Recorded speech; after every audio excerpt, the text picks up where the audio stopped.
Welcome back to another episode of the Career Podcasters. It's a fantastic Wednesday, man. Fantastic Wednesday. The boys in blue beat PSG today. What do you mean it's Sunday? Episodes always come out on Sunday. It's Sunday. No, it is Wednesday, for us at least. You'll be listening to this on a Sunday. I think sometime in the near future, we should do a live broadcast. I think that would be really fun. I don't know how we'll get it done, but we should eventually do it. It wouldn't be that hard. We'll definitely do it. Yeah. Yeah, we actually do have a Twitch channel. It's not really in use right now, but we'll get that shit out there soon. We like to stream sometimes, play some Super Smash Bros, get on there, some League of Legends. We haven't played League in a long time. I haven't played League in a long time. But to be fair, I didn't play for 4 years as well, so We were on the grind in high school quite a bit and then gave it up in the college years. We were putting too many hours into it. That's actually kind of related to something I wanted to talk about tonight because I feel like I've been getting very little sleep lately because I've been on a morning schedule. And I was told for the longest time, because I worked at In-N-Out Burger for 4.5 years. And for most of those years, I was a closer. So my average shift was 6 p.m. to 2 a.m. and my sleep schedule was adjusted to that work schedule. Yeah. And everyone would always tell me, oh, when you're done working at In-N-Out and you get a regular job, you're going to be loving the mornings, waking up every day, getting the morning started right. And I can't lie. I've been doing it for a year now, waking up around 5:30 and starting work at 7:30, and I can't stand it. Yeah. I really miss the night action, to be completely honest with you. I didn't think that I would miss that sleep schedule. I think it messed me up a little bit psychologically. I think there was some rewiring that was done over the course of that time. I don't know how long that stays or how long it takes the average person. I'm not a sleep doctor, so I have no idea how long it actually takes to rewire yourself to be okay. But I got so used from high school. I got so used to staying up till obscene hours of the morning. Literally, we'd play video games sometimes. Our league sessions would go till 3, 4, 5 in the morning. Easy. So I was trained for that in and out sleep schedule for a long time, but man, dude, I really, really kind of miss it now that I'm on this morning grind. I think the mornings would be easier if we started the day culturally a little later, I think a lot of people are on the 8 to 4, 9 to 5, which means they need to get their kids to school by 7:30, 7:45. And, of course, this depends on your job. If you're working restaurants or some sort of delivery or any sort of service, the hours could vary. But just speaking within the 9 to 5 world, I think,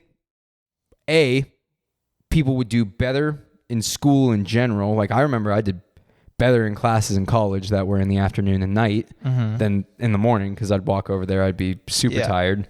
But all throughout high school and elementary school, I just remember being like, why can't we start 10:30 and get out of here around 4:30? Well, so it is proven that the later in the day you are, the more, better for learning and stuff like that. The issue is that if you pushed it later, you would just sleep in more and that would become your morning.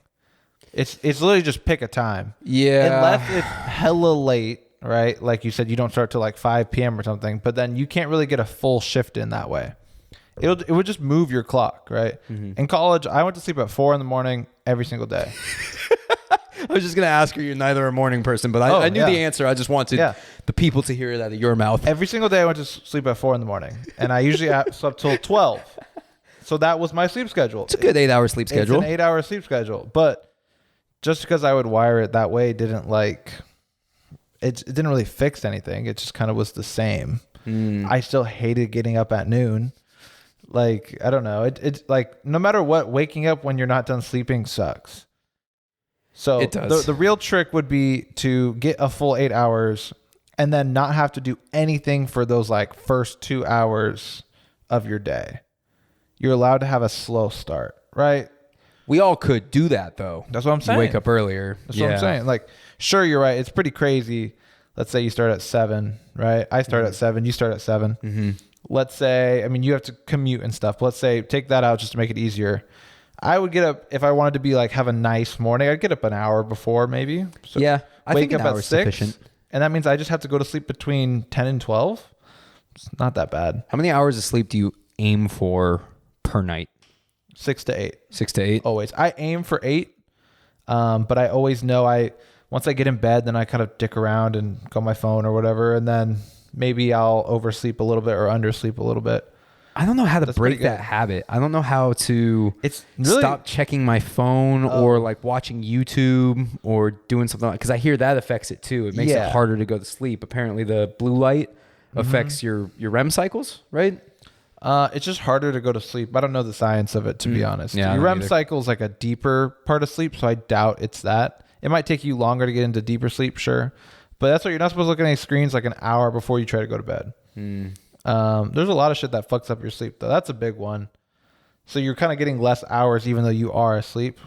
So yeah, I would try to do that. The easiest way for me to do it is just to like set a hard time where like no phones. I'm just going to lay here and do nothing, or get like a very good schedule. Like I usually fall asleep listening to music or a podcast or something. I put it on like the 15-minute timer. And then I lay down and I allow myself, that's kind of my transition, because I have a hard time cutting it off like that. But then when I'm tucked in bed and it just stops, I don't have enough energy to like go and start it again. So then I just fall asleep. Gotcha. But I actually never fall asleep while it's playing. It always stops first and then I go to sleep. But it's just figure out whatever works for you. And you do the 15-minute timer. Yeah. Interesting. It's enough time for me to like get I just let it run. chill. Like if I'm listening to a podcast and See, that's your problem. yeah, I that's would true. stay up because I'm engaged by that. Gotcha. So like I would fall asleep. The trick is like it will turn off at this time, and then am I really going to get back up and find the new episode and click to it, that kind of thing? So have it end at a time is really my favorite thing. Yeah, I've always been somebody who needs background noise while sleeping though. Since I was a kid, my dad used to do album of the week for my nighttime listening. Or I would listen to 107.7 The Bone. Oh, me too. Shout out some Bay Area radio stations, classic Yeah. rock when we were I kids. listened to a lot of radio going to bed. Yeah. And I like to say okay, we experienced radio a little bit before it completely died. I remember listening to Dr. Drew Loveline at night. Oh my God, really? Came on 94.7. When you were a kid? Alice. I was really little and I would just listen to like Alice. It's just like a pop station. Yeah. And it would come on after. I'm like, what is this? With Dr. Drew Pinsky. Who is this? And they're like, oh, Celebrity Rehab. I know this fucking guy. Man, dude. It's wild. I didn't listen to too much talk radio or like any radio shows. Do you remember the hosts on 107.7 The Bone? They had some stupid radio names. I don't know. It was just like two guys. Yeah. The only ones I remember are Alice, which was Vinny and Sarah. Vinny and Sarah in the morning. Sarah and Vinny in the morning. Yeah. I think Vinny's still on there. I think Sarah is too, actually. I think It they're was still. it was Sarah and No Name for a little bit. Remember that? Oh, I do Sarah remember No No Name. That's a good radio name. Well, because he didn't want his name to be out there. No Name is a good radio name. So he though. became No Name. It's a good stage name. I appreciate that. There's a singer, No Name. She's pretty big. But yeah, It's a good name. I would need something on before going to bed. I would need some sort of stimulate. I don't know if I was really stimulated by it or if it was just kind of background noise. I hate dead silence. I'm somebody who gets really uncomfortable in dead silence. I love that Pulp Fiction line that Uma Thurman gives John Travolta when they're sitting at the diner table, when she's like, that's how you know you're really comfortable with somebody, if you can both just shut the fuck up for 10 minutes and be completely comfortable by the silence. I'm somebody who, even if I'm super comfortable with the person that I'm with, I don't like silence at all. Yeah. I'm not a fan of it. It's funny. I always hear that quote, and a lot of people, I always see it kind of like trending online and stuff. It's like all the introverts are like, yes, this is what I love. Right. Yeah. And I get that too. And that's a good point. When you can feel comfortable in the silence, it's a good thing. I like that too. I like to be able to do that. But personally, I'm the type of person, when I am with my friends, we should be talking the whole time because we're that The whole time. kind of good friends. And we always have music on too. Yeah. Almost always. If we're not talking, it's because we're listening to music. But it's also different. Like now that when we live together, there's obviously times of more silence because you just can't do that all day long. But to me, typically, if have scheduled time to like go hang out with you, we're going to be talking the whole time. Like that's kind of the point. You know, if it's like a road trip or I live with you or we've been together for like multiple days in a row, then yeah, the silence will come. But also though, sometimes I think that people want the silence. So then I kind of like, okay, cool. But typically with us, we've always been we just always talk and talk and talk and talk. Always. And so what it's inspired like, us doing this. yeah, you could say that. In a way. Yeah, for sure. I mean, it's just something that, at least with our friends and at least between us, like, it's just always going to happen that way, which is pretty cool, I think. It is for sure. I think that the silence can be good for thinking, but I think one of the reasons I always needed background noise when I was trying to go to sleep is because when it's silent is when my thoughts run the most rampant. Like, it's crazy how much quicker they go. I used to struggle. I think it was a little bit because of the ADD. I obviously struggle with the health-related anxiety as we went over in episode 1 nowadays, but I used to struggle with general anxiety when I was a kid. Usually death at the basis because I was worried mostly about natural disasters and still sickness and stuff. And then just kind of anything that would come to my mind. And every time that this would happen, it was when I'd lay down for bed. I would lay down. You get to kind of unwind for the day. And my therapist at the time actually said that this is pretty common, that when you're, coming out of a long day, whether you're young and you're in school or you're old and you're working, it's the first kind of moment of the day when you're alone with your thoughts. And most people prefer the silence when they're sleeping. So it's the time of day when their thoughts can just go and go and go. And I would work myself into a tailspin if I didn't have the music on and I didn't have podcasts back in the day. But it just became a habit, so much so that I still do it to this day. I do it with podcasts more now, or movies or something like that. But I almost need that background noise when trying to fall asleep. What I would say here is yes, but the real solution is not just always listen to background noise. It's to answer the thoughts in your head, so that you can go to sleep. Address them almost. Yes, Come to terms. You shouldn't with run them. away from them, because literally what you're doing is blocking out the problems. All right, and that's to me like what substance abuse is, what like a lot of addictions and vices are, is just ignoring the things right in front of you because you don't want to deal with it, and just putting all these things to block it. And so like this is at the very smallest form, but I'm the same way. Like if I'm like having anxiety, I don't want to hear, I'm trying to stimulate myself in every way so I don't think, Video games, TV. Yeah, whatever it is. I was actually the same when I was a kid. I used to have a fear of someone breaking into our house. Rational? Rational-ish. No. Rational-ish. Maybe you took it to an irrational level, but... Yes, I don't think it was rational. Scary thought. But no, it's not rational. I mean, I lived in Alameda. No one's going to break into my house. I live on a very busy street with very bright lights. All the doors are locked. Like, there's no real reason why it should happen, right? Especially from what I've known. So it was irrational. I had just watched like some true crime show when I was like way too young on like, and I got like sucked into a binge of it, and it scarred me forever. That's exactly what happened. Sitting up watching hours of that 24-hour crime channel. That's actually what happened. And like it fucked me up. And so I had this fear of someone breaking in all the time. So every night I'd wake up in the middle of the night, go downstairs and lock all the doors and lock all the windows and check. And I go back to sleep and then I go, fuck, I forgot that one. And go downstairs and like keep like a bat next to my bed or like a knife or something. It was Man, insane. you were really... Yeah. And I was like 12 or something. Like, what am I going to do?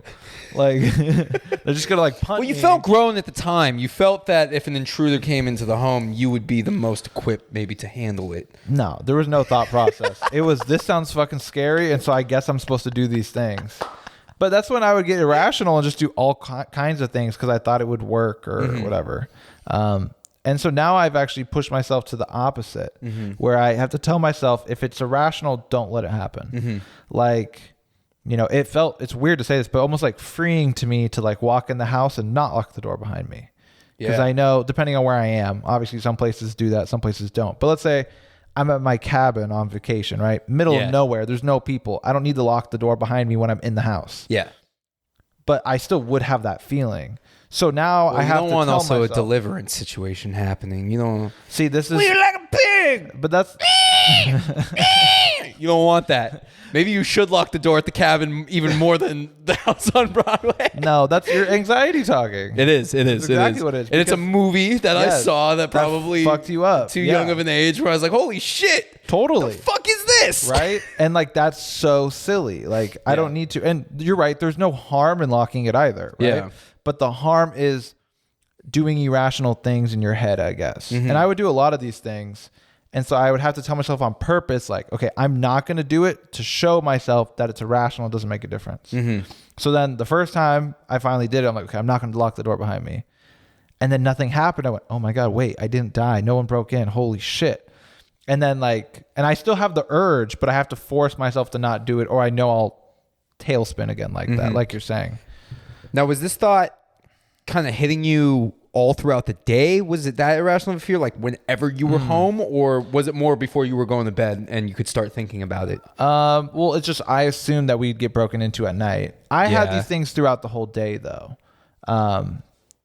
Like stuff like that, but it wouldn't be that case. It was at night, but it's also, because when you're at night, you actually get to think and there's no stimulus, nothing happening. Just exactly why I needed the music. Yeah. But it's exactly why you need to just deal with your problems, and then maybe you'll sleep a little more soundly at night without needing literally 107.7 The Bone playing in the background. It's sleeping peacefully, and like, you need to be at peace. If there's things that are bothering you, sometimes it's things you can't fix in that moment, and those nights happen, right? So let's say you have a big interview coming up and you get a sleepless night because of it, right? But you want to cut out all the other stuff, so it's only if there's like a real reason to be anxious or nervous. But if you're staying up at night, every night, thinking about this thing that you can't do anything about, or like it's irrational, then that's going to fuck up your sleep, which fucks up your life. Not sleeping so badly. Not sleeping takes years and years off your life, for sure. What's the longest you've ever gone without sleeping? I've gone I've definitely not slept through a whole night. I've probably gone like 48 hours without sleeping. Yeah, my record's 53. Yeah. Usually I would get to sleep 2 days by the next and night. a couple hours into the second day. Yeah, it's not fun. You feel Does that really insane. take years off your life? You do. You start to feel crazy by like hour 36, you start to feel like you're going fucking nuts. I feel nuts by the next morning usually. But yeah, it does not necessarily just one of those periods, but if let's say, I don't know what the number is, but let's say you should have slept 1 million hours by the time you're 50. If you don't hit that mark, whatever that mark it is, it could take, I've heard things of like 10 to 20 years off your life due to lack of sleep. Wow. Because it's hard to read though, because not sleeping is like not feeding your body or your immune system. So it can cause you to get some freak disorder or freak issue that could just immediately kill you. It's something like cigarettes or like not eating like the right foods, being malnourished. It's just like your body it's a core thing to live. And if you don't have it fully, something's going to fail. Well, that was the most fucked up part, because I was doing the all-nighters. I probably took like 10, 15 years off my life just in the course of... We're still young. We can still make it up. That's fair. That's fair. Yeah. During the college years, though, when I was doing the really hardcore in and out schedule and in school, that was when I hit my longest stint, where I was probably 53, 54 hours straight of no sleep. And there were things piled on top of that. I was eating like garbage. And in my mind, I was like, oh, if I'm going to stay up late, because there was always reasons for me to be staying up that long in my own head. Of course, there was no valid reason as to why I was doing that. But in my own head, I was constantly thinking, I need to do this. I need to get these things done. And I also want to enjoy my leisure time and just keep going in social life and all these things. So there was, during that 54-hour stint, and I'll never forget, because that was my record. It was almost like 2.5 days of being up straight. It's insane. Red Bull, yerba mate. Oh, yeah. Canes. Dude, yerbas is way too strong. Yerbas are way too strong. Everyone loves them. And they taste delicious. They're so good. Yeah. So I don't drink caffeine really, almost at all. Occasionally I will for like a freak thing, long car ride, finals. But like, it took me so long to realize that people just like these drinks for the caffeine. People are like, oh, yerbas are so good. I'm like, why are they good? And they're like, oh, it just tastes good. I'm like, oh no, they're just addicted to the caffeine. Actually, like people who love Starbucks, Straight up. it's not because the drinks taste good. They probably do. Yeah. That's like a cherry on top. But the real reason you love it is because you're addicted to caffeine. Your It's a would give me the drug. fucking shakes, like Yes. always. See, Like, I would- get the shakes whenever I have any caffeine now, pretty much, because I have such a low tolerance. I've grown more sensitive to it. It's weird. I was that happens less too. sensitive to it 3 years ago Yeah. than I am now. Now I have course. one cold brew with an extra shot, like in the morning at work, and I'm freaking the Geeked fuck up. out. I'm geeked. Yeah. Geeked. It's actually kind of fun sometimes. Geeked off the cat. One time, Geeked off the cat.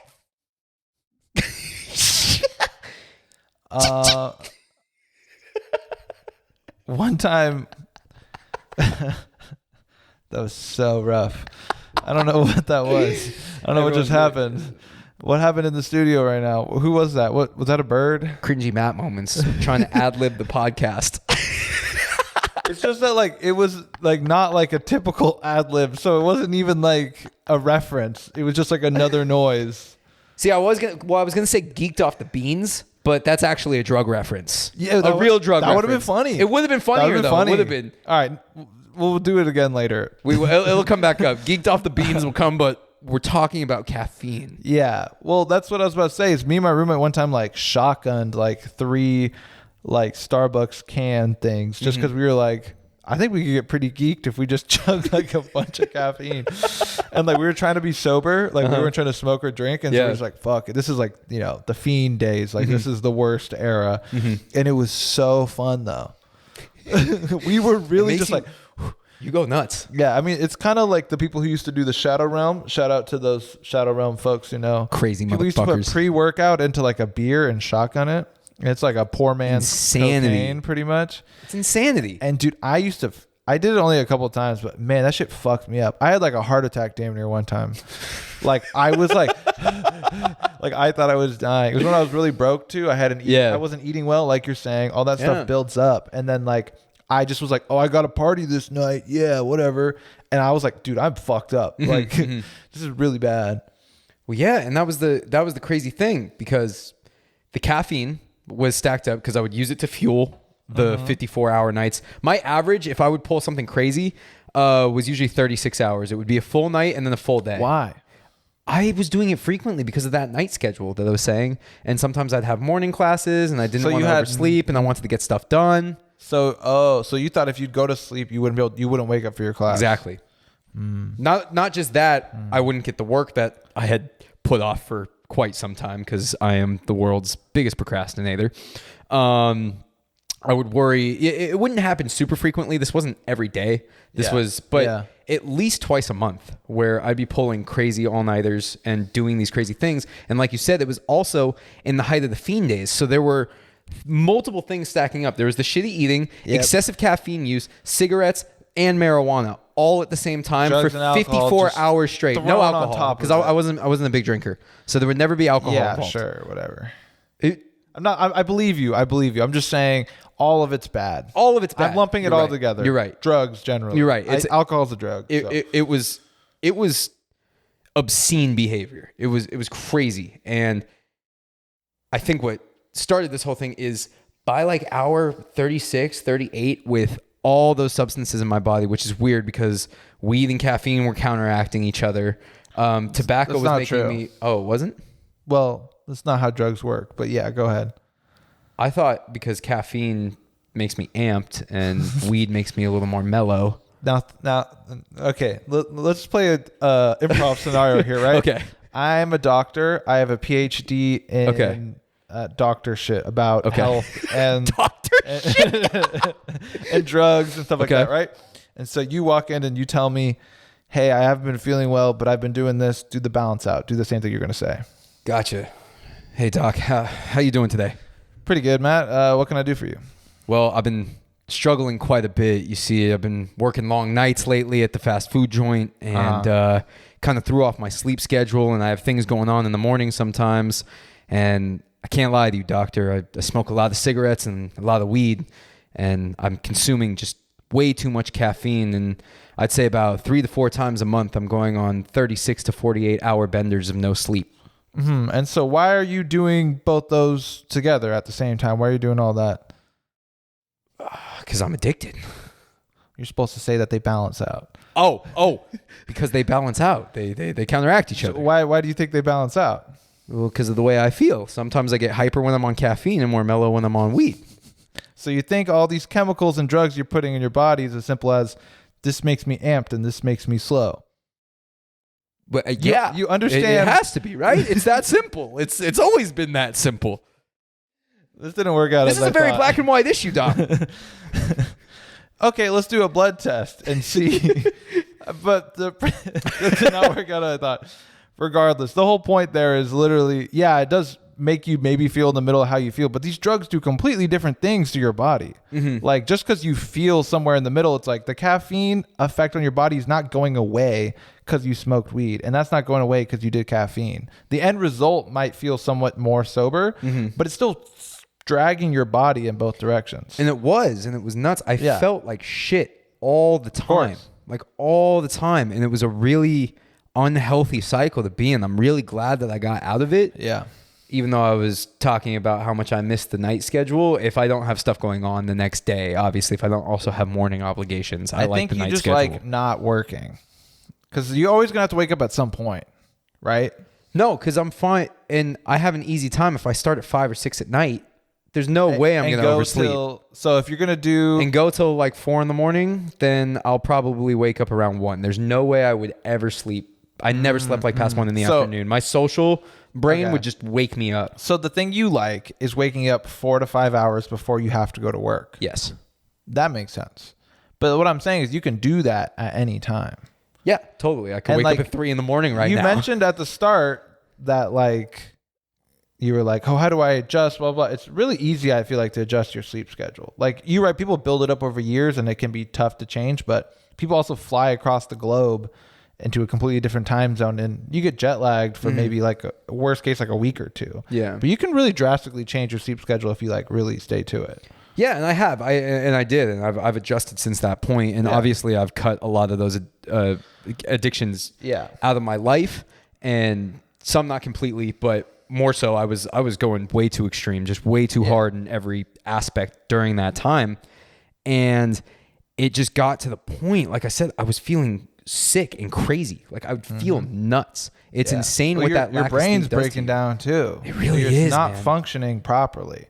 And so it starts making you think things that you wouldn't truly think. And like you can really, especially over a long amount of time, I bet affect your personality, I'd feel like. Because you start thinking these things they're so consistent that now they feel true, you know? Well, yeah, because it was if you're feeling that going crazy from lack of sleep and constantly subjecting my brain to a psychoactive drug. Yeah, exactly. Like that's super not good. No. I got a really good piece of advice one time. They said college is like a pie chart that's 3 pieces. It's like school, sleep, fun. And you can only ever have 2 of the 3, right? I heard that quite a bit. Yeah. What they forgot is that like drugs and alcohol become so much big that they become outside of fun and they take up half the circle. And then you have a job and that's just on the side. It's like another extra slice, you know? Yeah, totally. And then it becomes literally impossible. And so I was doing the same thing, dude. I used to stay up, like I said, I went to bed at 4 a.m. every day and I often had work. I used to work mostly weekends, mostly Friday, Saturday, Sunday. Because you're doing the sporting events, right? Yeah, I used to work sporting events at my school and I would have to get there before everyone else to set up and open the stadium and shit like that. So I'm partying Friday, Saturday, Thursday, pretty much the whole week, right? Going to bed at 4 in the morning and then waking up at like 6 to 7 for my shift, for an 8-hour shift. I used to have up to 12-hour shift after those. That's nuts. And I would literally be falling asleep at work, having the worst time. Yeah. What really got me is I took an edible one time the night before for like a concert or something. And I woke up from work and I was still like blasted, like really bad for a while. And some people like going to work high and stuff like that. I hate it. It sounds like the worst thing to me. And I'll never forget, I had this sheet that was like alphabetical of like sign in. It's like a sign in sheet.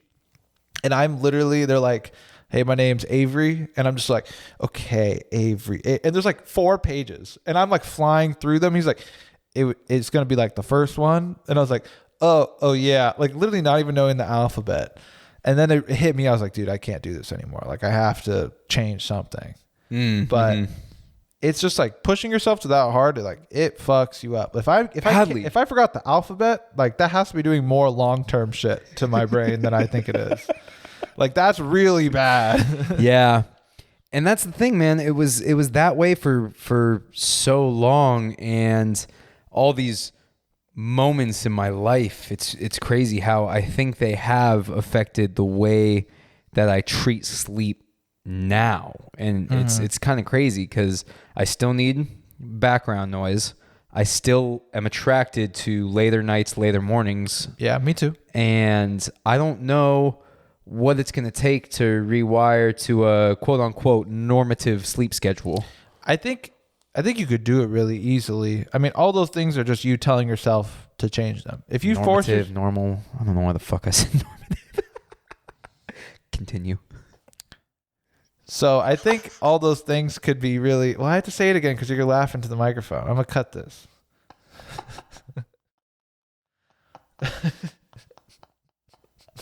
Why? All right. I'm done. So I think you could just go ahead and change it, honestly. Like if you really just sat yourself down and was like, I'm not going to listen to music when I go to sleep. Mm-hmm. Like you could build the thing out. And it also, I think now, I guess this is side point. Like if you cut out all the other stuff, right? Which you have been doing. Matt's been doing very sober living. I stopped eating food. We'll get back to that later. We will. I do want to bring that back up. I want to talk about the journey. That's a little fucking nugget for you guys to think about later. Spice. So I'm on a fast for political reasons. It's a hunger strike, okay? Yemen. For the children. Anyway.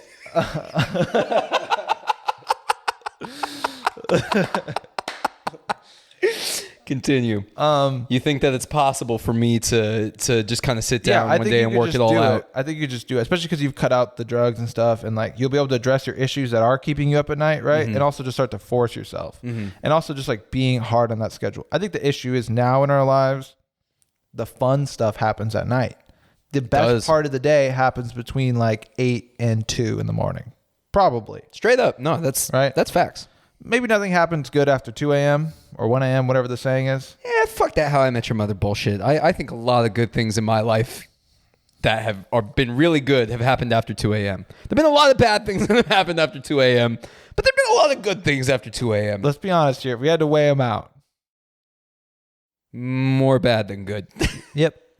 But the goods are really good. Yeah, but the goods could also happen at like 1:30, I guess. True. I guess what I'm saying is like there's no need to stay up that late, really, except for fun. Yeah. And so when you start cutting out the fun, that stuff, and just like build your schedule, it also is about the people around you. So we're still somewhat young, right? People are going out. That's when people get together. People start their days very late. If we built our schedules to do our regular stuff earlier, it would be fine. During COVID, during lockdown, I actually finally, because now I can't see any people, I was like, if I want to go to bed, I used to have class at like 8 a.m., right? So I was like, I'm going to try and get in bed by 12, but I still want to turn up every night because I'm bored as shit. So just start drinking at like 6 then. And that's why you see like adults or like our parents or, you know, people, our parents' age, it's like, it's 5 o'clock somewhere. If you told a college kid that, or like someone our age, like, you're starting to turn up at 5? That's insane. Like, dude, the pregame's not till 11. Like, you're insane.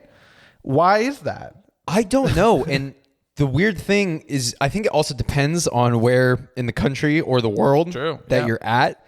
Oh yeah, every culture is different. Reno and Vegas, Nevada, just Nevada specifically. I spent a decent amount of time for about 4 years in the state of Nevada. The pregame never started earlier than 9:45. That was the earliest it started, but generally around 10:30 is when the pregame started, and you wouldn't head out to the bars until 11:45. My friends and I would talk about it constantly. The exact concept you're talking about, just why? What is stopping us from pre-gaming at 7, hitting the bars at 8:30, taking your date home for the night at 10:45, having your fun and being asleep by midnight? it's like this weird cultural agreement that we've all agreed upon. It's very weird. But like in Europe, for example, that's hella early. It's matter. Like they go till the sun rises. Yeah, well, when I lived in Spain, it was like you're not going to the club till like 1, 2 in the morning, and you're leaving when the sun's up. And like you're doing the botellón in the park like at midnight maybe. It's because you eat later in the day and everything else comes later, right? So like you'd have your dinner at like 8, 9, 10, then go out to party right after. I actually like it better because you get to eat right before you go out rather than eat and then like wait forever and then like start partying and drinking. But yeah, it's just a weird like social contract we've all signed. That's like, this is the time we go out and this is when that happens. But yeah, when I had no other people, I could control it myself. And so I think within a small group of friends, you can kind of do that. It's like why work friends get together for drinks. It's just like perfectly timed up. And when we get older, we'll be starting earlier and earlier and earlier. But I kind of am leaning towards getting to that sooner. I think so too, because I think it's just makes more sense. It makes so much more sense. Even on the weekend, like imagine if everything just started earlier and then you could still wake up the same time you would for work, which means waking up during the week isn't as hard because switching your schedule back and forth. You could have more of that morning that we were talking about. You have more time to get yourself ready, kind of prepare for the day. So I think that'd be really cool. Because my average morning right now, and this has been my whole life, is literally like I wake up probably 25 minutes before my day needs to start. Oh, that's a lot of time. What are you at, like 5? Well, for work, currently I work from home. I start at 7. I wake up at 6:59. Literally, the only alarm I have is 6:59. And I wake up and I had to change it for myself because it was a problem. But I used to just roll over, open the laptop, and sign in. Yeah. And all I had to do was get my password right one time. And some mornings I'd be so tired I'd do the password wrong like 10 times. Clocking in hella late. Yeah. Like, well, not hella late, but like 7:01, 7:02. Yeah, not a big deal. Yeah. But even like for school and stuff like that, I was a cool like minimum, like literally I'm going to wake up, roll over and go because I had the hardest time waking up. I had a very hard time going to sleep as a kid. Now that's not an issue, but I have the hardest time waking up. It's the hardest thing for me. Yeah. It's like I have to have like something that I have to be there for, like for sure. But I will always get it done, which is like how it works, man. Like we're not going to always sleep all we should, but I do think there's something to like wanting to live your life at this time of our life. And like we can sleep, sleep when you're dead kind of. Yeah. It's not good for your health, but at least at this point, like I'm not that mad at it. If you had the option to maintain your sanity.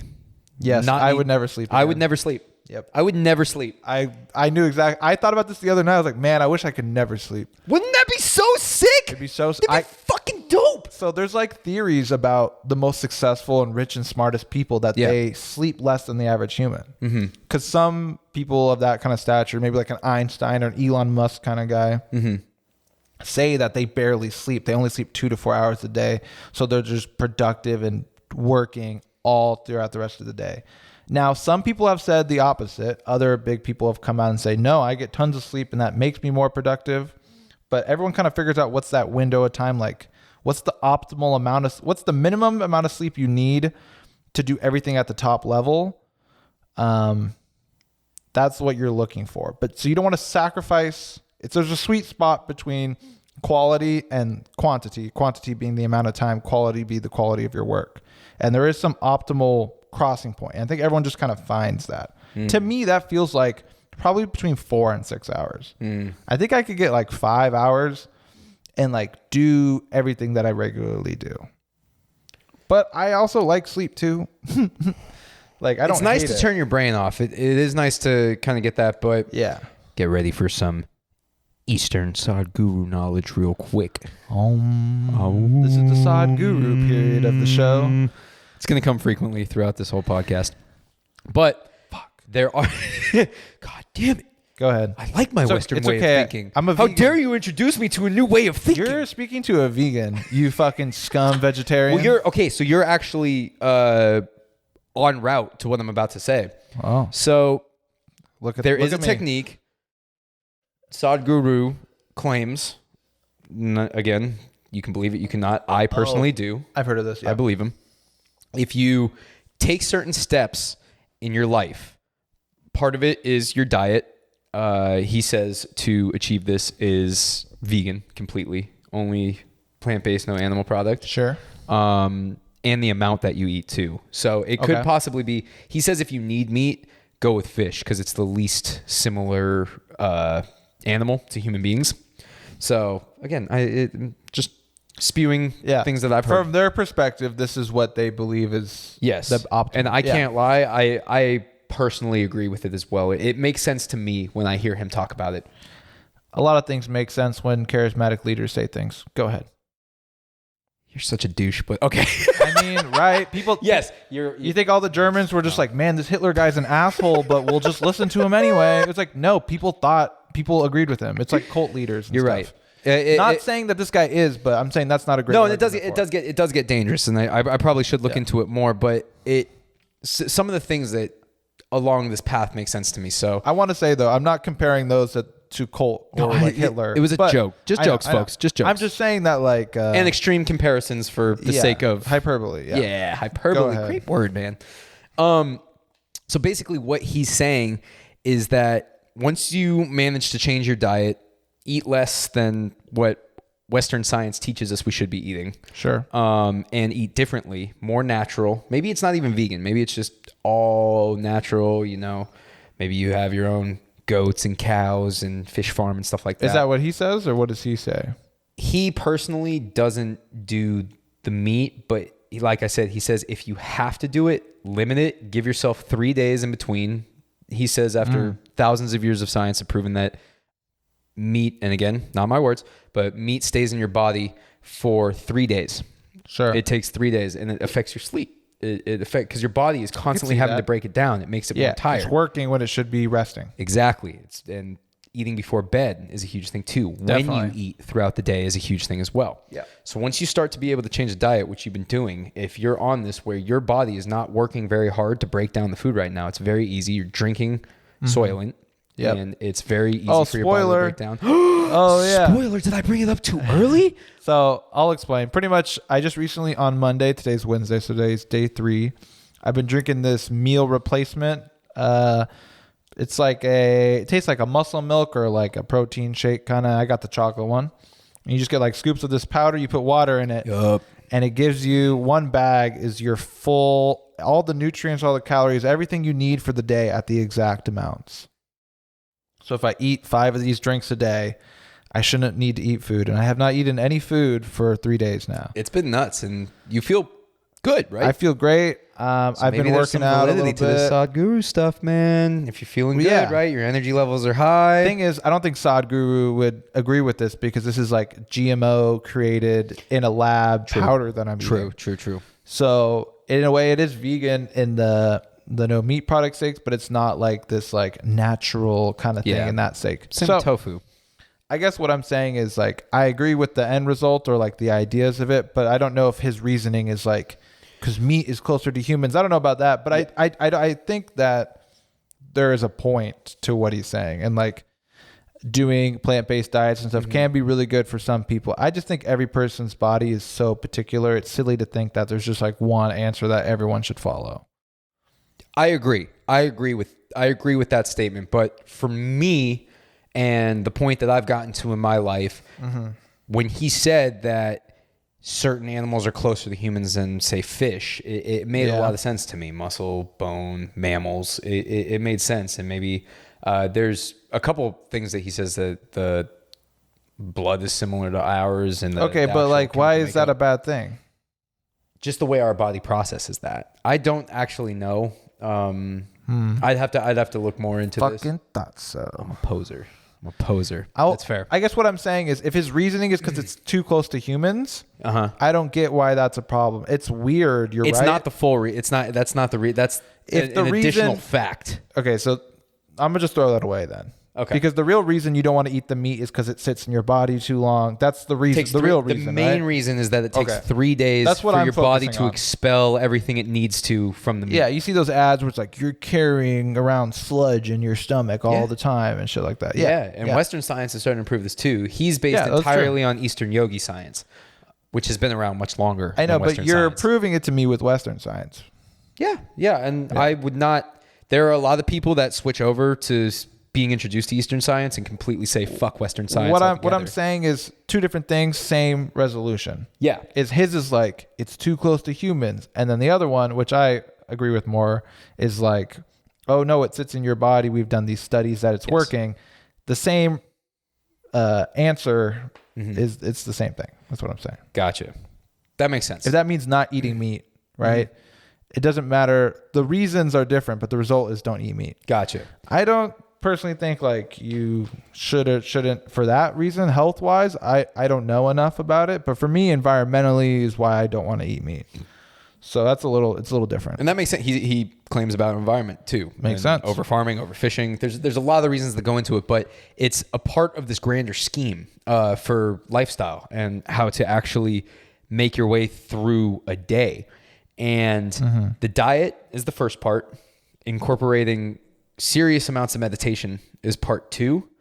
And limiting your consumption of other things like media, news, even things.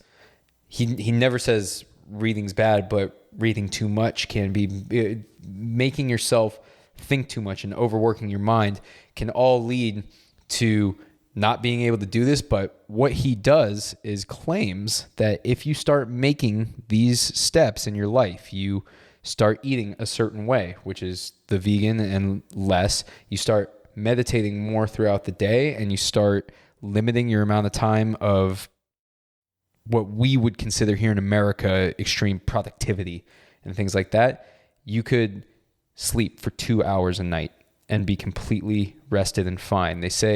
He says there's a difference between sleep and rest, and the human body requires a certain amount of rest per day, but only a certain percentage of that rest needs to be sleep. The other percentage of that rest is meditation.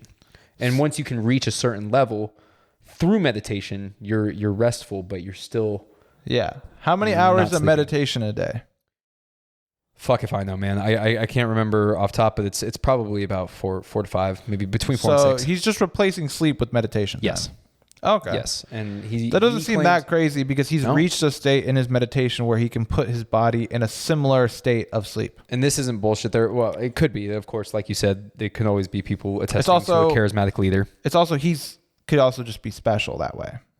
What works for him? Years of practice too. Yeah, that's what I'm saying. Years and years and years of dedicated focus. Not like anyone can just do this. No. Yeah. And he said you also have to cut substances out. No alcohol, no drugs, no caffeine, things like that. You have to make a lot of sacrifices to be able to get this minimal amount of sleep.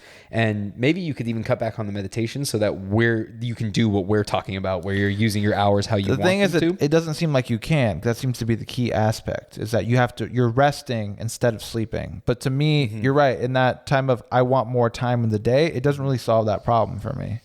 No, it doesn't, but it might be a different level of consciousness, if that makes sense. You're breaking through to a different level of consciousness. I don't know what that means.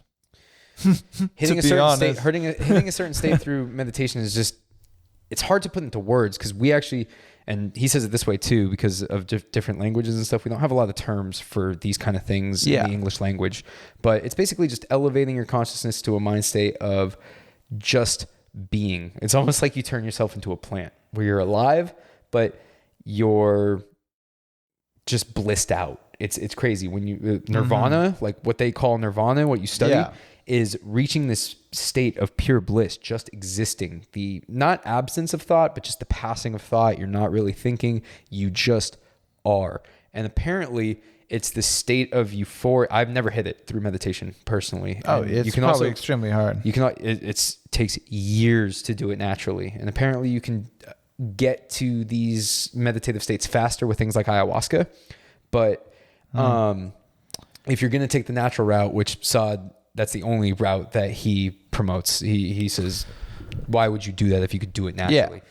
Anyways, we've gone in a little bit of a rabbit hole here, but bringing it back a little bit, these types of things, this nirvana state can get you to levels of bliss and happiness to where you are living your days more productively. You're using your hours more efficiently because you are in an elevated state of being. And it's crazy because they said the longest he's reached that state for, he went according to him and according to people who have testified to this. Again, you can be a skeptic. I'm not so much in this case. Sure. But 13 days. And he said it felt like nothing. He was just blissed out, and people thought he was in India when he was doing this, and he was on the street. People thought he was literally like the incarnation of Dharma or Nirvana, whatever it is.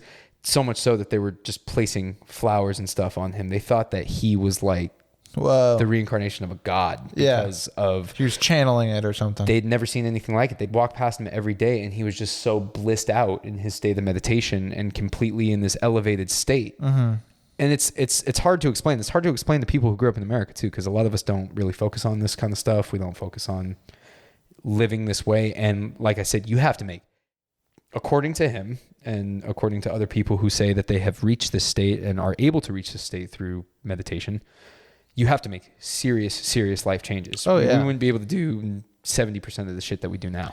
Exactly. And I don't know if I want to give that up to get there. Yeah, that's why I never even dabble with stuff like this, because it doesn't really sound appealing to me. That's fair. I agree. It's appealing to me. I bet he's really happy, and I think the greatest part is you can be happy with nothing. It's like true happiness with nothing. But I don't know, the things that bring me happiness are, I mean, maybe there is some nirvana bliss thing, or the drugs do it, which is another thing. But totally to me, it's not where I get happiness from. I don't get happiness from being by myself. I get happiness from people. And I think it's silly to think that everyone achieves happiness from the same ways as well. And I think this would work for a lot of people. And I think if it does feel appealing to you, then like for sure do it if you want. But especially in the US, like you're saying, you can't really do both those things. No. Like you have to have a job and you have to do these things to like get by and survive as well. You can't just go and just bliss out for 3 days. Yeah. Like, I got to go to work. Yeah. Which sucks. It's unfortunate, but I think it would bring us back to a simpler state for sure. I think it would bring us back to maybe a happier I don't know. living. Maybe I think it's not for everyone. Start understanding this concept of collective consciousness, which is we are all one, but I wish, I digress. But it's like impossible. It would be cool. I don't think it might be impossible right now to get everybody on Earth on this wave. How the hell do you let everyone hit nirvana? It's not possible. I don't think. Yeah. It's just human nature. Unfortunately, I don't think we would evolve if we could get to that point. I personally think that's what I think, is that the human race is not evolved enough, literally as a species. Yeah, we're too simple to be able to have things like world peace and eliminate the need for things like money and stuff like that. I talk about that frequently. It's cool. It's a cool, lofty goal, but I just don't find it very reasonable and like accessible, and like there's just a lot of not so good people in the world who will make sure it never happens as well. Yeah. So I agree. I just am going to be more focused on like what I can grasp and attain right here. But if that's something that sounds cool to you and like your goal is just to be really happy, then yeah. But I don't know. Unfortunately, that doesn't help pay the bills. It doesn't help take care of my family. Yeah. Like how am I going to like take care of my parents if I'm just blissed out for 13 days? To get to this level, sacrifices have to be made. Yeah. Sacrifices must be made. I would rather die than sacrifice like the health and well-being of my family or something like that. That's fair. Me too, mom and dad. I'm just saying, like, no, I agree. I agree with that. And these sacrifices, it sounds awesome. I'm personally not ready to get to that point yet. Yeah. I'm not ready to be on the 2-hour sleep cycle yet. It is very interesting though, and it sounds. It's just new. It's something different. It's something I had never heard before growing up. I think it's new to us, but it's very ancient. Truly, super ancient. Thousands and thousands of years, and that's why I kind of believe it. This stuff has been around forever. Yeah, so is the Catholic Church. You're right. That 100%. And that I think is total bullshit. So, it's just kind of cafeteria to each their own. Is it maybe just the other one? Like, I was born Catholic, so I guess I'll do this other religion. Maybe people feel the same way, vice versa. I don't know. But they call it science, but anyway. So what would be, how would you use this fake superpower that we have of not needing sleep? What would make you happiest? To the whole Eastern Science conversation aside, back to we both said if we didn't need to sleep, we would definitely pick that option. Oh yeah. Well, so how would you I would break up your sleep 24-hour days? I would still sleep a little bit, I guess, because it's nice or whatever. But maybe I start not feeling it. Maybe I just lay down for a while. But yeah, it just my thing. A lot of times with work, my least favorite part of work is that I have less time in my day to do the things I like to do. Which are I like projects like this, like the podcast. I like playing video games. I like spending time with my friends. I like going out, going to eat, cooking, stuff like that. That I can't fit all into one day. Yeah, I can't do all those things. So if I had more hours in the day, I could do more of those fun things. Yeah, and I could work the same amount, still make the same amount of money or whatever, and then have more time to do the things I actually enjoy. Now, I guess the other argument there is you could make the thing you love to do your work, right? So that you never feel like you're working. But I've dabbled in that and I still feel the same way. To me, like work is work, even if it's something I really like. So I would just be someone who prefers to work less so that I have more fun hours. Yeah, I kind of separate the times like that. Like fun time and not fun time. And right now it's mostly not fun time. More hours in the day would increase the fun time. Less not fun time would increase the fun time, obviously. That's what I always think. I'd get to catch up on all the shows that I want to catch up on. I'd get to play all the video games that I want to play. There's so many things I want to do. I get to read all the books that I want to read. Yeah. I'd get to waste as much time as I really want. Yeah, I like dicking around, just doing nothing sometimes. I do too. And I did see an interesting quote today. I think it was Huxley, another author. You know how I am. I follow my weird little quote Instagram pages of authors throughout time. Yep. You and all the basic bitches. What up? All my basic bitches say what? All my philosophy hoes say what's up? There's like one girl in the back just like, yeah, that turns me on. I don't think he was going to say that. I'm a philosophical man in my life. He'll do nothing and just talk about it all the time. Let's not do shit and just contemplate existence. I'll make it one day, I swear. No, but I think this is a good. I think the quote that I saw today was good. I think it was Huxley, and I think I think you'll agree with it. Actually, it's not philosophical at all. He may have been a philosopher, but I think he was a novelist. Doesn't matter. If you enjoy the time that you're wasting, is it truly wasted time? Right. Couldn't agree more. Yeah. Right. I knew you would. I think I saw this actually. Or I've heard something similar. I think that's massive. Like I don't view any of that time. I think all of my time not working to me is for the most part happy time unless something else comes up. I enjoy all of it. I enjoy doing nothing. I enjoy just sitting around. Like today I went to the grocery store. I don't even eat food. Why did I go to the grocery store? I thought it'd be a good time. And it was like, it's just fun to just like be and just do things and like not feel any pressure or responsibility and just like be. I guess that's meditation, right? Just like being. But like I think I can do that through different avenues than like Yeah.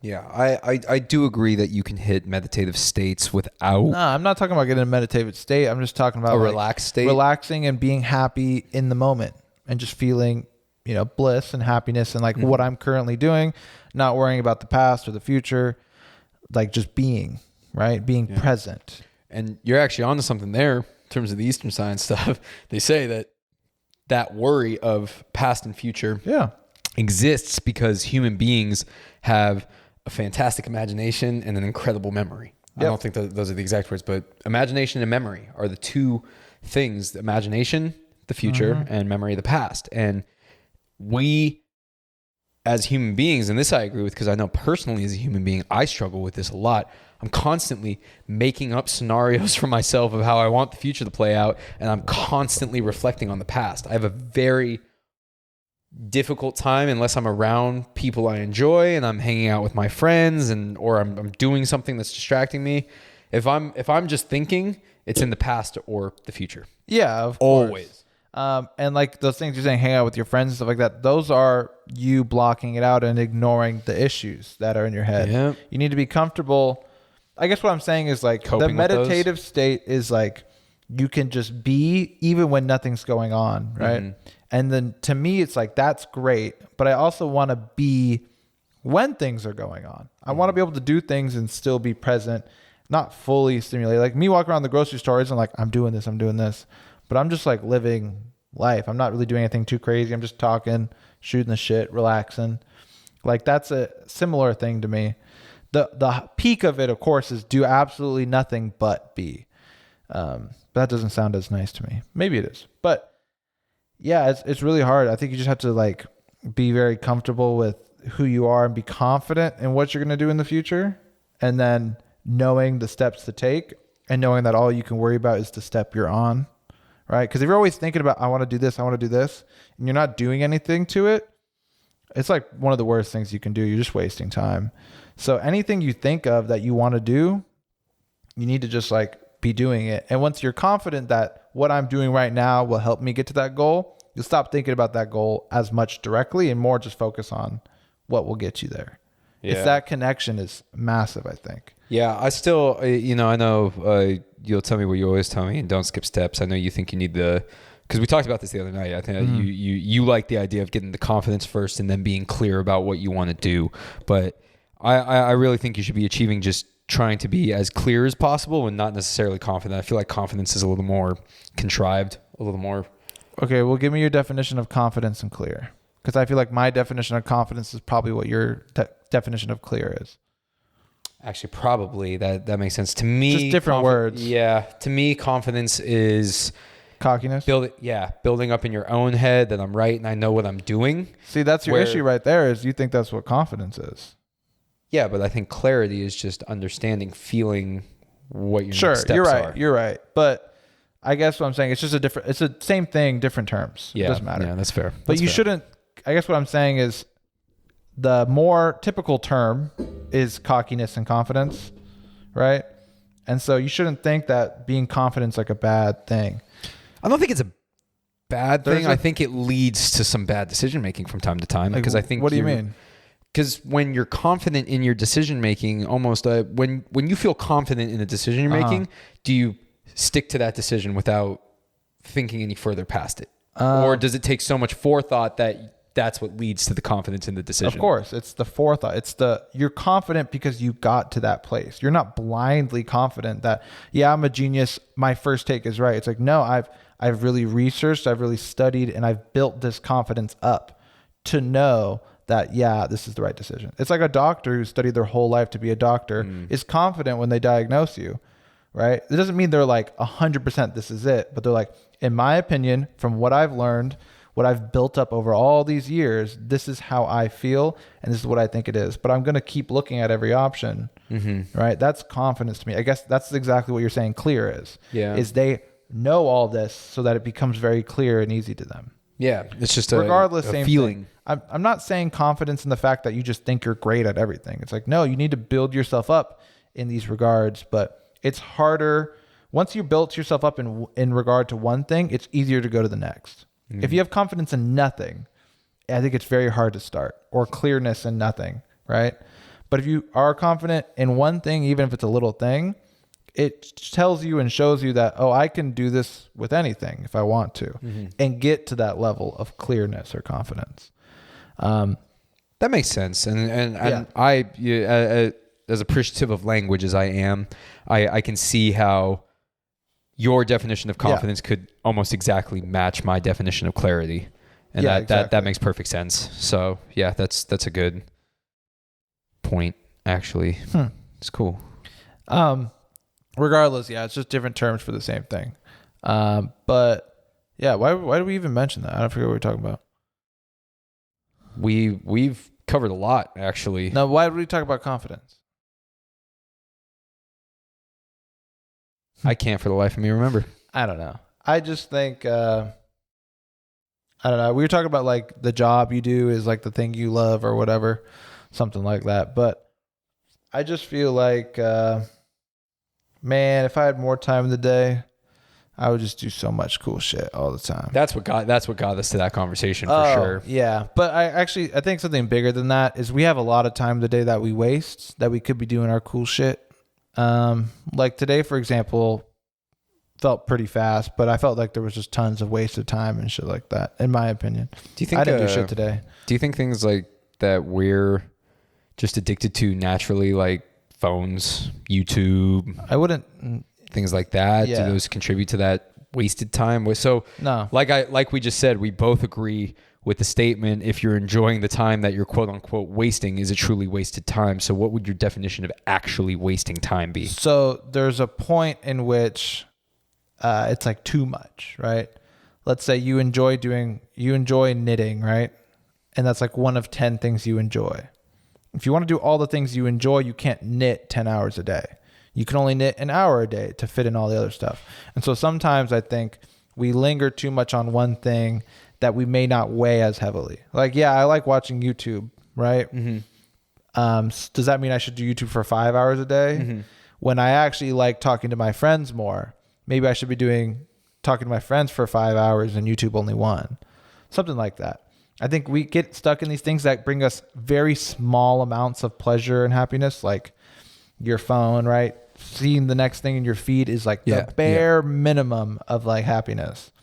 And we'll do that for hours. Quick stimulus. Rather than building up to doing something like we really like that takes longer. So I just feel like we waste a lot of time in that aspect. It's not completely wasted, no. Mm-hmm. It can just be like used in a better purpose. So I know from my perspective, you're leagues ahead of me in terms of your time management skills, but would you consider yourself good at time management? No, I don't think I'm leagues ahead of you at all. A league. I don't know. I mean, until very recently, I had no time management skills at all. But during the pandemic, I started blocking out my days more. Yeah, I mean, I used to literally have to sit and read a schedule on my phone every single day, or I'd forget, or I wouldn't do it. Now I don't need to stick as tight to it, but also sometimes I forget things I want to get done. But I'm also at a place in my life where I have more freedom to do that. I have more time to waste, which is cool. Waste, quote unquote. But no, I mean, I just think I'm not good at it, but I would love to like really schedule out my whole day to get a lot of shit that I want done. Cause me, not in the moment, can tell myself what I really want to do. But me in the moment has all these external factors like, yeah, work really sucked today, so I'm not going to work out. But real me knows, nah, you want this, you know? So when I set that up ahead of time, I tell later me like, no, come on, this is really what you want to do. Mm-hmm, so when I find myself in like a good, healthy, motivated state, that's when I go, all right, I'm going to write my schedule and stick to this. And like, that's really what happened. Like there was just one night, I forget what it was or what I was doing, but I just felt this urge. I was like, I got to like change my life. Like I'm gonna start working out. I'm gonna start scheduling everything and then just actually doing it and sticking to it. It's that turning point. But after that, just sticking to it's not that hard. It is amazing how quickly we can adjust our behavior. That's what I'm saying. Like I can make the sleep schedule that I want to. I can force bring yourself it back to do anything. It's really silly to think something's impossible like that. Yeah. You can literally rewire your own brain. But you also need to build the clarity or confidence that you really want that. Yeah. Right. If you doubt yourself, like I'll be working out sometimes and go, dude, I don't actually really care about like being in shape. Because I don't personally like, I work out just to be like healthy. And so I won't die. Care about feeling good? Yes. But I don't want to be like super ripped or anything. Like I actually personally, for me, I don't think that's like what I would, no, I don't think it's not the kind of girls I want to attract. It's not what I think is attractive personally. Like to me, if I got super ripped, I think I wouldn't look as good as I would at a different, like to me, that's not my goal, right? I don't want to look like that. And so then I'm like, why am I doing this? Right. And so then I lose that motivation because I lose my confidence in my decision making. But if I break it down and go, hey, I know you don't want to get super ripped, but you want to be healthy. You want to live a good life. You want to be able to do the debauchery, right? And fuck yourself up a little bit and have it balance out. Right. So then I go, okay, now I have the clarity on why I really want to do this. And then that allows me to like keep it up. But if I just like force myself or someone else tells me do this, this, and this, I'll never stick to it because I never know why I want to do it. That's fair. It's like at school. It's like, why am I doing this homework? I don't care about this shit. But if you really break it down beforehand and go, I'm doing the homework because I want to get this degree and I want to get this job so that I can do this. And then you'll be like, okay, I don't feel so bad about doing homework now because I get it. I get why I'm doing it. We grow up doing so many things we don't know why we're doing it. Yeah. So I try to It's unconscious living. You're not conscious of what you're doing and why you're doing things. Most people do that in their job day to day. Most people do that with not just their job, everything. Unconscious living is, I think, one of the biggest problems. We don't recognize enough what we're putting in our bodies. We don't recognize enough what we're consuming, how what we're doing is making us feel, and things like that. And I'm not blaming anybody for that. And I'm guilty of it all the time. It's really easy to get caught up in not being conscious of how you're feeling when you're engaging in certain things, or the people that you're around, or the relationship that you're in, or the food that you're ingesting, or the television that you're watching, or the music that you're listening to. Wow. Yeah. I actually, I don't think it's all bad though, because it's tough to be like conscious living and unconscious living. And it's also, it blurs the line with being in the state of just like being and just doing. Like if you really love what you do, you can do some of it kind of unconsciously in a way. Like there are some parts where you do, to be, I think, happier, want to tune out a little bit. Yeah. If it's part of this goal you have, like you don't necessarily need to be like fully engaged all the time. It's not good. We shouldn't have to do that. Mm-hmm. But I think that sometimes helps you get through the harder parts. Like let's say you have to work this shitty job you hate, but you need to make money so that you can do the thing you love. You can zone out during that, right? If it's really only for that result, but it sucks that has to be the case. Yeah, and that's does that make sense? Yeah, it makes complete sense, but I still disagree. I personally, I think that why would I be doing something that either drains me or makes me want to be unconscious of? Because you have to eat food and pay rent. Yeah. So you're saying when you're at In-N-Out, you need to be like consciously like, man, I love serving these people hamburgers. Like, this is my dream. I love this. Like, no. No, because that's not, so I'm saying like you're making money so that you can go to school, so you can do the thing you love. Yeah. And during that exact moment, you can tune it out, is what I'm saying. Okay. Yeah, I see where you're coming from more now. I just think it. So you're telling me when you worked at In-N-Out, you were consciously living? No. Right? No. This is a very new concept to me about living more consciously and how I'm feeling when I'm doing things. I bet even if you in jobs you could have now, you are not going to be consciously acting it, right? When you're bussing tables, you're going to consciously be like, I'm doing great work for the community and I'm bringing everyone together. Like, yeah, but I don't. It's hard to explain. I don't think that's necessarily what I'm getting at with consciousness. I think I'm more. I understand. Yeah, because you would have to make those sacrifices. Like you said, maybe it just wouldn't work entirely in the system that we have set up here, which I have a lot of bones to pick with the system that we have in place. That's more what I'm saying, right? Is that we have to, if we really consciously lived in all the things we do, we'd be burned out and depressed. I think the opposite. I think we would dismantle certain systems that make us burnt out and depressed, and we would be able to progress past money, past having to be, But then again, we'd have to, like I said, we'd have to give up society as we know it.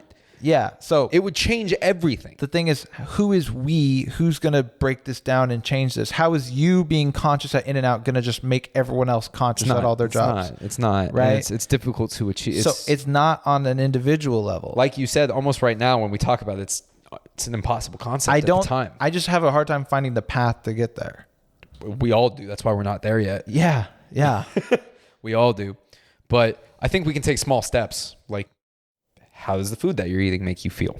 Maybe maybe like work aside. Different. That's still part of. It's not different though. I think that's still a part of conscious living. I still think that's part of being conscious. That's exactly what I'm saying. Is that you should be consciously living when you need to be, but there are times of the day because of our society and because of our culture that it would be too much to take in all of that all the time. Yeah. Right. Like imagine people. I agree. Yeah, I agree with that. You're a mortician, right? You're really going to sit and really feel every single death that comes through and really tears you apart. Like, no, you get kind of numb to it, unfortunately. And it sucks that that's the case, is what I'm also saying.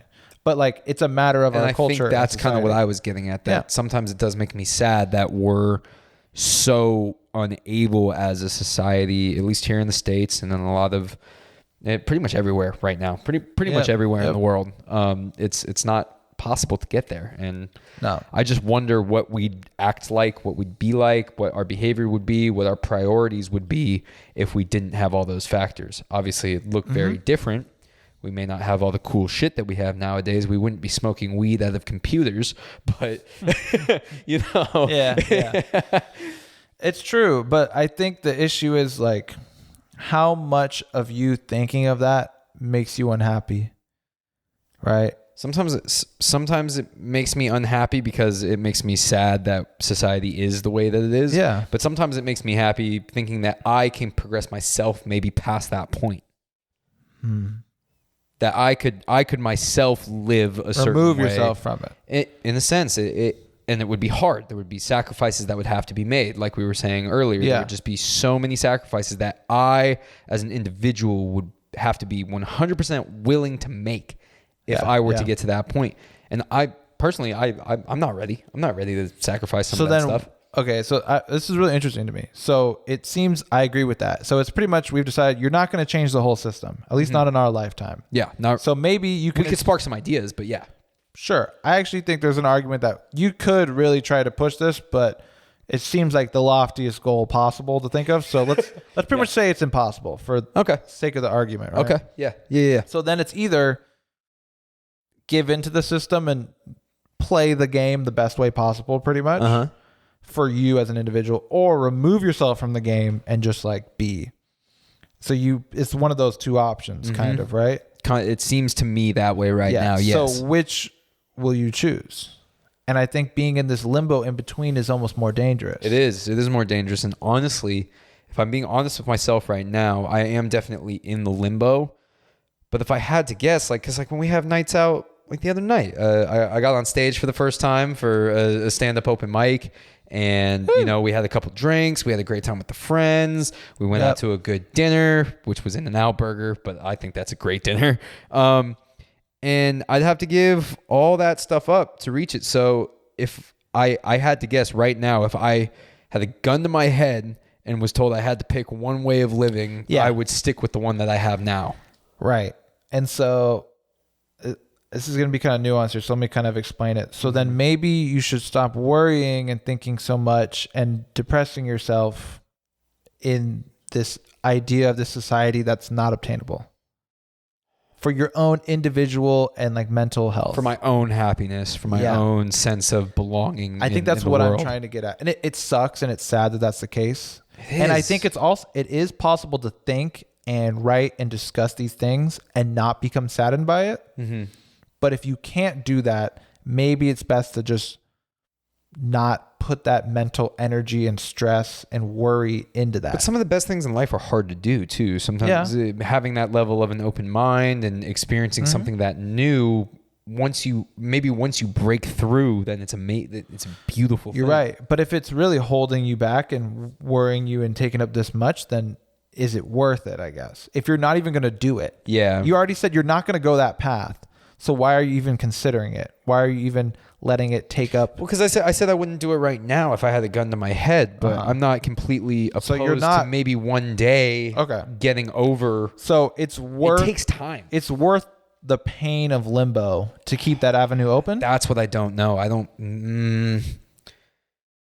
That's a tough question. That's a really, really tough question. Is it worth thinking on? Because sometimes, as we've referenced in past episodes, it leads to that inaction. It leads to that analysis paralysis, where you want to make these mass changes in the system, but you have to make them yourself first. And making them yourself first also requires certain sacrifices that the system has told you that I think actually I myself have come to love. Yeah. You could it's hard to give up, man. You could totally do it. It's just, do you want to? And if you don't want to do it, then why are you even wasting the time and energy and the stress and stuff? Now, I think the ideal goal would be to talk about it and understand these things, but not let it stress you out or affect you. Well, this conversation right now has made me think about it more, because recently, and you know this, you live with me, more recently, I've been in that state of limbo, and only having the goal in my head being eventually getting out of that limbo on the other end. You're in this like grand scheme utopia world, but it's just, and I'm a pretty optimistic person, I think, but this is something where it like literally feels like the most impossible thing to obtain. With where we're at right now in the human race and the human mindset, definitely. And I also just think it maybe is possible one day, and you can still put good work to get there, but it doesn't mean, me personally, I'd rather just be happy in the life that I currently live, in the world I currently live in. But isn't there some value to maybe promoting these ideas so that somebody later down the line finds them and may be willing to make those sacrifices earlier, and somehow is a charismatic enough leader and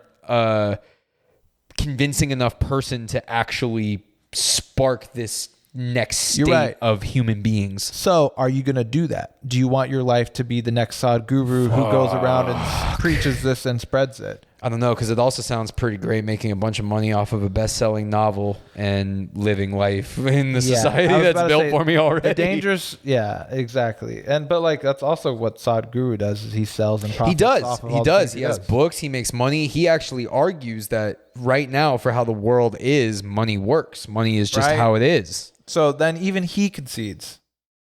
So you're not gonna? Fuck, dude. Well, I'm not the mystic man. I'm not. Why not though? That's just. I guess what I'm saying is you decide, are you the mystic man or not? And if the answer is no, stop trying to be the mystic man. That's it.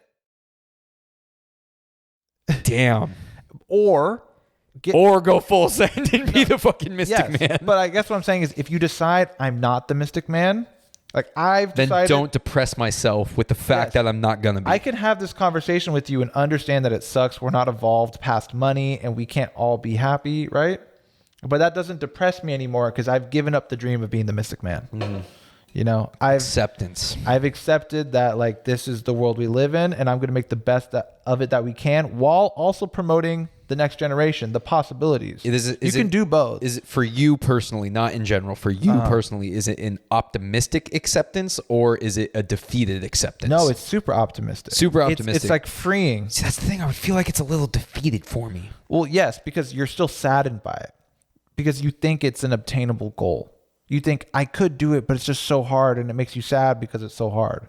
Once you've kind of blocked that option off, I think I might be able to do it myself. I don't have faith in myself to be able to convince the human race to get there. I think myself. You shouldn't be worried about that. Right now, I'm just talking about mystic man as yourself. For me, okay, that makes sense. Right? Because changing the whole world. I'm gonna go ahead and say you're not gonna do that. Yeah. Right? Yeah. Even if you are Sadhguru, the best of the best, you're not going to change the whole world in one swoop. I agree. You could. I'm not saying it's impossible, but it's the closest thing to impossible. Mm-hmm. So it's which do you want to do individually? And once I gave up that thought process, because I thought that too, like, oh, I want to live in this optimal, and then it became so freeing that I should just take the cards I'm dealt and make the best of it and leave behind the best thing for those behind me. Right. And I'm not going to go from night and day, right? I'm not going to turn it up all the way, but I'm going to make a difference locally that I can, right? To my ability, while also still enjoying the life that I have. Mm-hmm. It's like, I'm not thinking so lofty, so ahead. I need to worry about what's in front of me a bit more. You need to look at both, but if you're sitting and only thinking, how do I remove money from the world? Yeah. But like, hey, I got to pay my rent. Like, you can't be thinking about that when you still have to worry about how to pay your rent. Yeah. Yeah. Like, yeah. Like, it will relieve a lot of that stress because right now you're dealing with both, and you shouldn't be worrying about how to like fix the world. That's true. You just need to worry about being you and being happy. That's fair. Do you think that in this society too, to further that, do you think that once you hit a certain point of success and a certain point of gaining these, materialistic things, maybe a certain degree of power, not necessarily power over other people, but control of your own life. Sure. The will to power, the control of your destiny, that confidence, that clarity that no we were longer talking being about a slave to the system we're talking about. Yeah, exactly. You've made it. Why would you give that up? Is that how people think? Once you make it there, once you hit that point, why even bother becoming the mystic man? Like if I make it successfully, that limbo state would be eliminated. I've clearly picked my path, right? Well, yeah, normally they'd pick their path before that. They definitely gave that up because people who are that successful aren't wasting time thinking about how to do those things. Yeah. So they've already given that up. A lot of times what you're saying though, I mean, I deem success differently than that, but we all deem success differently for ourselves. Yeah. So that's like the silly, like stereotypical, like douchey, I'm going to have a nice car and be happy. It's like, no, that's not how it works. I think if you do get to that point of success, let's say the douchey monetarily way, right? Once you get there, then you can become the mystic man because now you don't have to worry about what's in front of you. The only thing to worry about is these large, grandiose problems. It's why Bill Gates now, all he does is worry about like the vaccine and like world problems and like I want to get Have you clean seen water. his TED Talk in Africa. predicting pandemics? Yeah, but like it's 2016, 2016. There's that TED a lot Talk of came people out. who knew it was coming. I mean, Why the Obama administration tried to put the pandemic team in place, but fuck, man. I mean, we had a lot of smart people telling us that this was going to be a problem, Yeah, and but there's we not- still dropped the ball. there's not a lot of smart Americans, so I mean, Fair enough. I'm included in that group. yeah, Fucking we all moron. are. We all are. Regardless of that, though, is what I'm saying is once you've made it in that sense where you don't have to worry about money, right? You are now individually living in a society. You're outside of that construct of where we need money. You're apart from that. So then you can focus on those things. That's my approach more is I'm a play the game that's on the board. Play the game, then change it. And then I'm going to win the game. And then I'm going to make my new game. Gotcha. Right. That's to me more of a reasonable path. Which is a good way, but how do you explain then like people who make it but I guess it's just to each their own, because there are people who play the game, win the game, and then want to control the game and not change it. Yeah, that's right? true. That's true. But those people might not know what they really want. Yeah. Right. They just think they need to have more money and do this and this. But maybe that is what they really want. Who knows? But a lot of these guys that we're talking about, like a Bill Gates or like an Elon Musk, made their money in ways that weren't necessarily just like to contribute or better society, so that now they can focus on things that to them feel like I'm changing the world, you know?